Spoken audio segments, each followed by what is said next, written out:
Hi hello. അപ്പോൾ നമ്മളിന്ന് മുഹമ്മയിൽ പോയിട്ടുണ്ടായിരുന്നു. മാർക്കറ്റിൽ പോയി കരളൊക്കെ വാങ്ങിച്ചു, ചിക്കൻ്റെ കരളൊക്കെ വാങ്ങിച്ചുകൊണ്ട് വന്നായിരുന്നു. അപ്പോൾ അത് ഭയങ്കര ഇഷ്ടമാണല്ലോ. നമ്മൾ മേലാതെ വന്നപ്പം കൊടുത്തതല്ലേ, അതിന് മുമ്പ് കൊടുത്തതല്ലേ. മേലാതെ വന്നു കഴിഞ്ഞ് പിന്നെ ഇത്രയും ദിവസമായിട്ട് പിന്നെ കരൾ കൊടുത്തിട്ടില്ല. ഭയങ്കര ഇഷ്ടമാണ് കേട്ടോ, അതുകൊണ്ടാണ് ഞാൻ വാങ്ങിച്ചത്. അപ്പോൾ രണ്ടുപേരും അത് വാങ്ങിച്ചുകൊണ്ട് വന്നിട്ട് കഴുകി ഞാൻ അടുപ്പത്ത് വെച്ച് മഞ്ഞൾപ്പൊടിയൊക്കെ ഇട്ട് വേവിച്ച് ഒരു രക്ഷയില്ല, അടുത്തുനിന്ന് മാറാതെ നിൽക്കുക. പിന്നെ ഞാൻ എന്ത് ചെയ്ത് കൊണ്ടുവന്ന് ഫാനിൻ്റെ താഴെ വെച്ച് തിരുമ്മി ഉടച്ച് തണുപ്പിച്ച് അതിൻ്റെ വെള്ളം കുറേ ഒഴിച്ച് നന്നായിട്ട് ഇതാക്കി കൊടുത്തേ. അപ്പോൾ സുന്ദരൻ്റെ കഴിപ്പ് കണ്ടിട്ട് എനിക്ക് ചെറിയൊരു മിസ്റ്റേക്ക് എന്തോ അതുപോലെ തോന്നി. അപ്പോൾ അത് നോക്കണം. അപ്പം എന്താണെന്നറിയില്ല, അവനിങ്ങനെ കരളല്ലേ, അത്ര ടൈറ്റല്ല, നന്നായിട്ട് വെന്ത സാധനമോ. അവനിങ്ങനെ ചവക്കുമ്പോൾ അവനെന്തോ ഒരു വായിക്ക് എന്തോ ഒരു പ്രശ്നമുള്ള പോലെ തോന്നുന്നുണ്ട്. അപ്പം മൂർത്തി വന്നിട്ട് നമുക്ക് നോക്കിയിട്ട് നാളെ എന്താണെന്ന് വെച്ചാൽ ചെയ്യാം. ഇനി പുള്ളി അങ്ങനെയല്ല, എന്തോ മിസ്റ്റേക്ക് ഉണ്ട് കഴിപ്പ്. സാധാരണ കർമ്മനേക്കാൾ മുമ്പ് ഇവൻ കഴിച്ചിട്ട് മാറുന്നത്, കർമ്മം കഴിച്ച് പോയിട്ടും ഇവൻ കഴിച്ച് കണ്ട ഇങ്ങനെ ചെയ്തുകൊണ്ടിരിക്കുക. അപ്പോൾ അതെന്താണെന്ന് അറിയില്ല.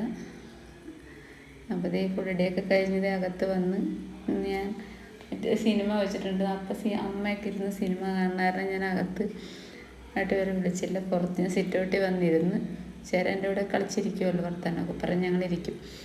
അപ്പം അതിന് ഞാൻ പുറത്തോട്ട് ഇറങ്ങിയത്. അങ്ങനെ വന്ന് എൻ്റെ ഇടയ്ക്ക് ഇന്ന് അവന്മാർ തമ്മിലിടയിൽ എൻ്റെ ഇടയ്ക്ക് കളിക്കാനൊക്കെ വരുന്ന സമയം, മടിയിൽ കിടക്കാനൊക്കെ വരുന്ന സമയം ആവുന്നല്ലേ ഉണ്ട്. അപ്പോൾ ഞാനത് നേരത്തെ വീഡിയോ എഡിറ്റ് ചെയ്ത് ഇട്ടേക്കുവാണ്. അപ്പം അതുകൊണ്ട് എന്നിട്ട് വന്നിട്ട് എൻ്റെ അടുക്ക് കിടന്നിട്ടാണേലും പിന്നെ അവർക്ക് കഴിച്ച ഉടനെ ഒരു കഴിപിടിയുടെയൊക്കെ കളി മേളമൊക്കെ ഉണ്ടല്ലോ. അപ്പം അതിൻ്റെ പുറകെ ആയിരുന്നു.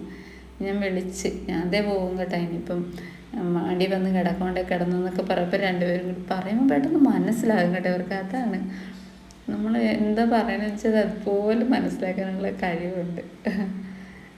അപ്പോൾ രണ്ടുപേരും വന്ന് കിടന്ന് കുറച്ച് നേരം, ഇച്ചിരി നേരം കിടന്നുള്ളൂ. അവനിടയ്ക്ക് എൻ്റെ മടിയിൽ കിടന്നിട്ട് ഇടിയും ബഹളവും. പിന്നെ എനിക്കും ജോലി ഉണ്ടായിരുന്ന കാരണം ഞാൻ പറഞ്ഞ് രണ്ടുപേരും മര്യാദയ്ക്ക് നിന്നോ, ഞാൻ അകത്തോട്ട് പോകാമെന്ന് പറഞ്ഞ് കുറച്ച് കഴിഞ്ഞ് വന്ന് നോക്കിയപ്പോഴത്തേക്കും രണ്ടുപേരും ഒരു 10 മിനിറ്റ് ആയില്ല, അതിന് മുമ്പ് തന്നെ ഞാൻ സിറ്റൗട്ടിൽ വന്ന് നോക്കുമ്പോഴേക്കും എന്ത് ചെയ്താണ് അവസ്ഥ. ഇവിടെ ഒരാൾ നല്ല ഉറക്കേ അറിയത്തില്ല, അതിനറിയാമല്ലോ. അപ്പം നമ്മുടെ കാൽപ്പെരുമാറ്റം കേട്ടപ്പോഴേ ആൾ എഴുന്നിട്ട് ആദ്യം നോക്കിയായിരുന്നു, കണ്ടായിരുന്നല്ലോ. അപ്പം ഞാൻ ഇവന് അനങ്ങാത്ത എന്താണെന്ന് വെച്ചാൽ ഞാൻ ക്യാമറയുടെ ഫ്രണ്ടിൽ ചെന്ന് ഇനി ഉറങ്ങുവാണോ എന്ന് എനിക്ക് ഡൗട്ട്. അപ്പം നോക്കിയപ്പോൾ കണ്ണ് തുറന്ന് തന്നെ ഇരിക്കുക. അത് നിങ്ങളെയും കൂടി കാണിക്കാനായിട്ട്